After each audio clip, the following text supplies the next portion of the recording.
Hi everyone, welcome to Bad Deli. I'm Chris King, and today I'll be reviewing Sleeping Dogs, the Definitive Edition. Now, as most of you guys know, Sleeping Dogs came out just a few years ago, I believe 2012, 2013, on the PS3 and Xbox 360 systems last generation. I actually got to play Sleeping Dogs near the end of the PS3 life cycle. I remember one of these months, it was free on PlayStation Plus. And as you know, PlayStation Plus always has amazing offers for the subscribers, So one of the games that was free for a little bit was Sleeping Dogs, So I had to play it out and, check it out. It's obviously by a very well-known publisher, Square Enix, all that kind of good stuff. And it's made by this developer, United Front Games, that not a lot of people have heard about, but this is a big passion project for them, so they've been trying to get out for a very long time. So I was really interested. I love Chinese, Japanese culture and stuff. This one has to do with the triads, and obviously set in China and Hong Kong specifically. So it was something that it was extremely, interesting to me, and I wanted to, kind of get my hands on it. So I got to play it out, last generation, like I said.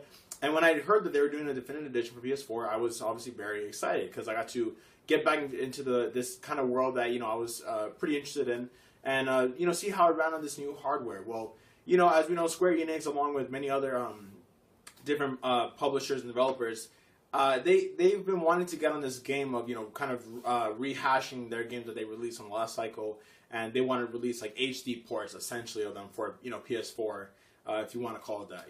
So Square Enix, obviously they're going with the Definitive Edition. That's what they did for Tomb Raider. That's what they did for Sleeping Dogs. So how does this hold up compared to the last generation? Well, let's break it down. Narrative. The narrative of Sleeping Dogs is pretty simple. Think of it of more like an kind of cop action, movie, something like that. A little bit, kind of heavy at times, kind of dramatic, but with some humor and kind of stuff thrown into it. Kind of typical 90s kind of cop action. That's kind of what you're looking at.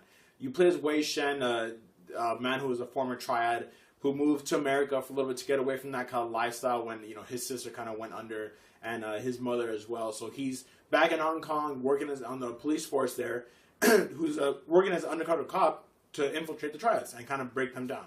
So the narrative of this, like I said, typical 90s kind of, 80s, cop action movies that we've had here in the West for a long time. United Front Games, the story is that they were watching a lot of Hong Kong action movies while they're developing this game, and that's what inspired them to kind of pan it out, and it pretty much works that way. The narrative is very true to what kind of regular kind of undercover cop action movie would be. It is kind of play out, kind of interestingly as a movie, if you want to call it that. Well, I mean, the narrative itself, it holds up and like that, but the writing is where it really is lackluster. It kind of gets very slow and boring at times. The writing is really what kind of throws me off because you have a lot of cheesy one-liners and, names even that don't really make a lot of sense. So it kind of gets really murky, but overall it's kind of what you would expect. Now, the graphics, as I mentioned, this is the Definitive Edition, so it's running at 1080p, I believe 30 frames per second. It looks a little bit crisper, but usually you'll notice kind of next gen, kind of tricks that they've been pulling when it's dark and it's rainy because you can't really, pinpoint where the differences are. And, it just kind of looks sleeker and everything looks kind of really nice, like I mentioned. It rains a lot in this game, and you play a lot of it during the night. So during those times, it does look, pretty nice, but by far not the best graphics I've seen. It looked, honestly, it kind of looked and kind of felt a little bit smoother on the PS3. With the PS4, I have a very, high attention to detail, so I was able to kind of, pinpoint the different parts where it was really kind of, pushing it a little bit too, slow for me. A lot of loading screens, a lot of this kind of stuff, and the graphics don't really represent, next gen, by any means, at all. The gameplay is what I like to call a mixture of Yakuza with Grand Theft Auto. It's very clearly a clone of both of these two games.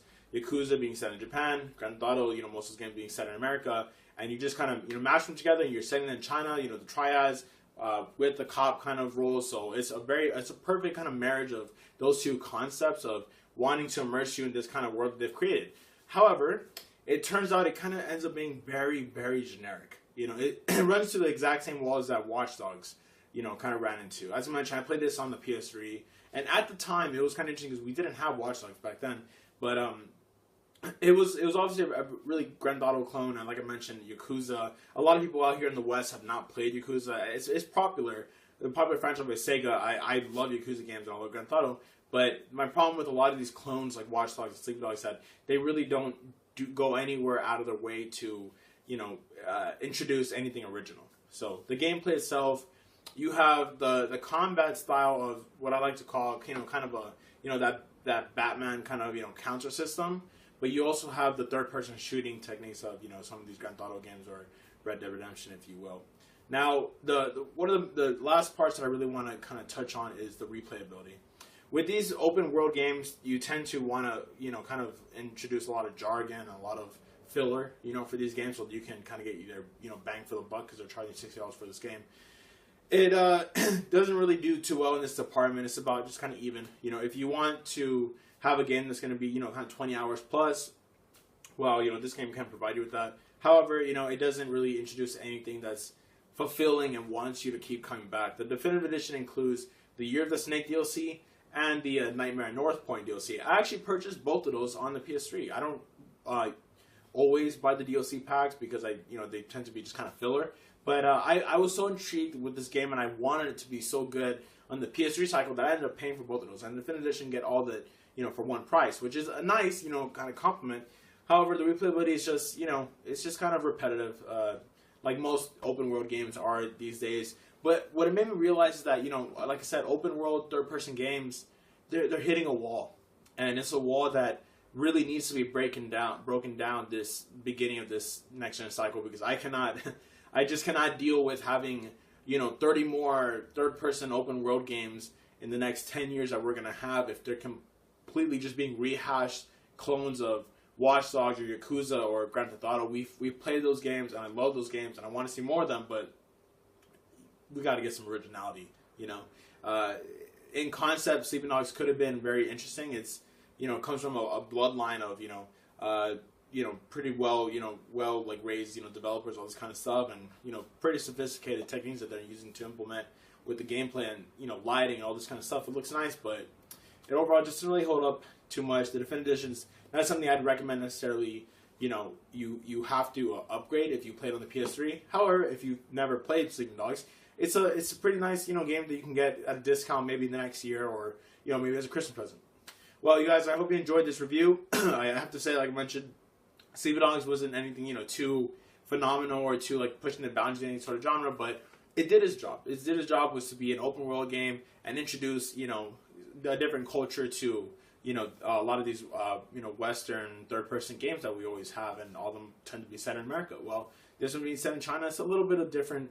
However, it really felt like what it was. It felt like a bunch of guys sitting in a room week after week watching Hong Kong movies and then developing it into a game. It lacks that kind of originality and that flair that I wanted to see from Chinese culture.